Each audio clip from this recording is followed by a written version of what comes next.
कि यू तो देखे में ललकी टमाटर होले। हमारे सोनू अंकल की तरफ से हजारों हजार का आशीर्वाद है कि यू तो देखे में ललकी टमाटर होले। आज जमन लईकी मोटा कमर है, पतला कमर किसका है यहाँ पे ना? राउरू मोटे बा। हाँ देखिए कृष्णा अंकल नहीं सुधरिएगा आप। कृष्णा नाम इनका इसलिए पड़ा है, जितने भी कलाकार हैं सबको बहुत ज्यादा मानते हैं और गोपियों से कुछ ज्यादा ही चिपक के रहते हैं। अच्छा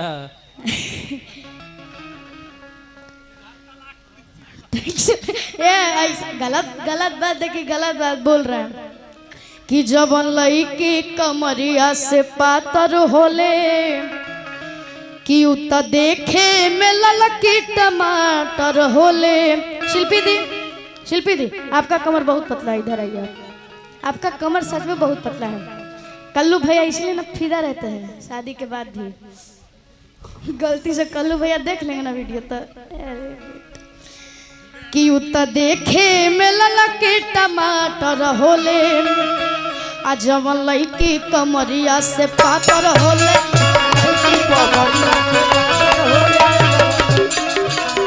पातर होले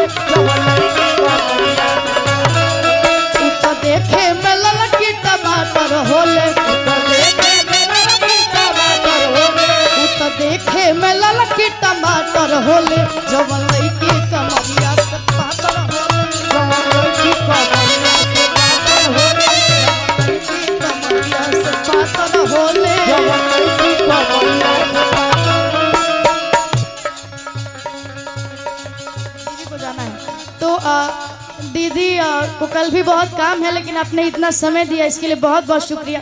और हम चाहते हैं दीदी को एक बार आप सभी अपना जोरदार ताली बजा के स्वागत दीजिए, क्योंकि ये दोबारा भी यहाँ पे आए और दीदी आप यहाँ आई, इतना समय दी, हम सभी को बहुत अच्छा लगा।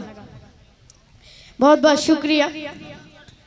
हाँ हम चाहते हैं थोड़ा सा आप सभी जगह दे दीजिए। अगली बार फिर आप सभी के बीच हम भी आएंगे, दीदी भी आएंगे, लेकिन उससे पहले आजकल के जो शादी ब्याह होला वो में पहले आदमी का मांगत रहे कि देखिए हमरा के एगो फॉर्चूनर दे देम। 2010 या 15-10 में तो फॉर्चूनर आ गए रहे। फॉर्चूनर दे देम, बंगला दे देम, सोना के सेट उठ दे देम, 2-3 बीघा जमीन चाहे 2-3 कट्ठा हमरा के जमीन दे देम। लेकिन आजकल के लड़का लोग के फरमाइश जाना तो निका होला। लड़किया का कहले कि नहीं 13 होई नहीं 22 होखी। आ जवन कहबा पूरा फरमाइश होखी। कि नहीं 13 होई नहीं 22 होखी। नहीं 13 होई नहीं जवन कहबा पूरा फरमाइश होखी। तो लइकवा का कहला नहीं फॉर्चूनर नहीं चाही राजदूत। नहीं फॉर्चूनर और नहीं चाही राजदूत, तब का चाहिए?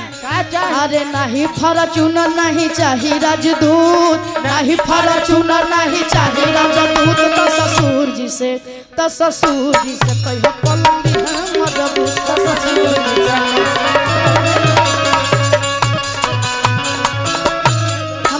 से अंकल के चाचा जी की तरफ से, हमारे बाबा की तरफ से हजारों हजार का आशीर्वाद आया है, इसके लिए आपको बहुत बहुत शुक्रिया। तो ससुर जी से कहियो